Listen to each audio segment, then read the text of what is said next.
ఇవి ఓ గుప్పెడు తింటే కూడా ఆరోగ్యంలో అంతటి అనూహ్యమైన మార్పులు చూస్తారంటే కాస్త నమ్మడం కష్టంగానే అనిపిస్తుంది చాలా మందికి. కానీ ఆచరించి నిరూపించారు చాలా మంది. అవే గుప్పెడు మొలకలు. ఇవి ఆరోగ్యానికి చేసే మేలు ఎంత చెప్పుకున్నా తక్కువే. వయస్సుతో సంబంధం లేకుండా అన్ని వయసుల వారు మొలకలకు ప్రాధాన్యత ఇవ్వవలసిన అవసరం ఉంది. పెసలు. ఈ మొలకల్లో విటమిన్ సి, కే అధికంగా లభిస్తాయి. విటమిన్ సి జుట్టు ఎదుగుదలకు బాగా ఉపకరిస్తుంది.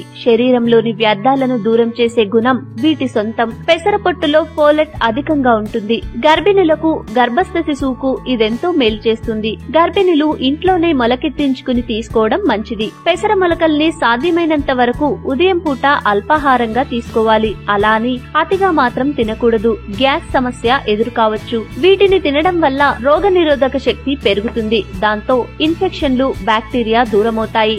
బఠానీలు. వీటిలో మేలు చేసే కార్బోహైడ్రేట్లు ఉంటాయి. వ్యాయామానికి ముందు వీటిని తీసుకుంటే ఎంతో శక్తి అందుతుంది. ఈ మొలకల్లో పీచు ఎక్కువగా ఉంటుంది. ఉదయం పూట వీటిని తినడం వల్ల ఎక్కువ సమయం వరకు ఆకలి దరిచేరదు. కొన్ని తీసుకుంటేనే పొట్ట త్వరగా నిండిన భావన కలుగుతుంది. అలానే రక్తంలో చక్కెర స్థాయిలు అదుపులో ఉంటాయి. చెడు కొవ్వు నిల్వలు తగ్గిపోతాయి. అంతేకాదు బఠానీ మొలకల్లో కొవ్వులు, కెలరీలు చాలా తక్కువ. బరువు తగ్గాలనుకున్న వాళ్ళు తీసుకుంటే ఇంకా మంచిది. వీటిలోని పోషకాలు గుండెకు ఎంతో మేలు చేస్తాయి. శనగలు. ఈ మొలకల్లో మేలు రకం కార్బోహైడ్రేట్లు ఎక్కువ.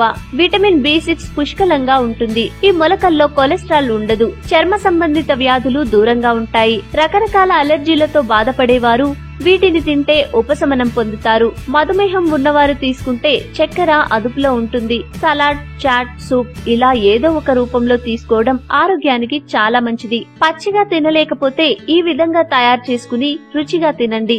మొలకొచ్చిన గింజలను అలాగే తినొచ్చు. లేదంటే ఇతర ఆహార పదార్థాల్లో కలుపుకుని తినొచ్చు. మొలకెత్తిన గింజల్లో సన్నగా తరిగిన ఉల్లిపాయ ముక్కలు, పచ్చిమిర్చి ముక్కలు, టమాటా, క్యారెట్ తురుము, సన్నగా తరిగిన కొత్తిమీర కలిపి చిటికెడు ఉప్పు కలిపి తింటే ఎంతో రుచిగా ఉంటాయి. ఉడికించకుండా, వేయించకుండా తినడం వల్ల వాటిలోని పోషక పదార్థాలు పూర్తి స్థాయిలో శరీరానికి అందుతాయి. మొలకెత్తిన గింజల్లో తాలింపు పెట్టిన బీట్రూట్ సన్నని ముక్కలు, క్యాబేజీ, కీరా, ముల్లంగి, క్యారెట్ లాంటి కూరగాయల తురుములను కలుపుకుని బ్రేక్ఫాస్ట్ గా తీసుకోవచ్చు. పెసలు, శనగలు, జొన్నలు, గోధుమలు, వేరుశెనగలు, బఠానీలు, సోయాబీన్స్, చిక్కుడు లాంటి మొలకలు తీసుకోవచ్చు.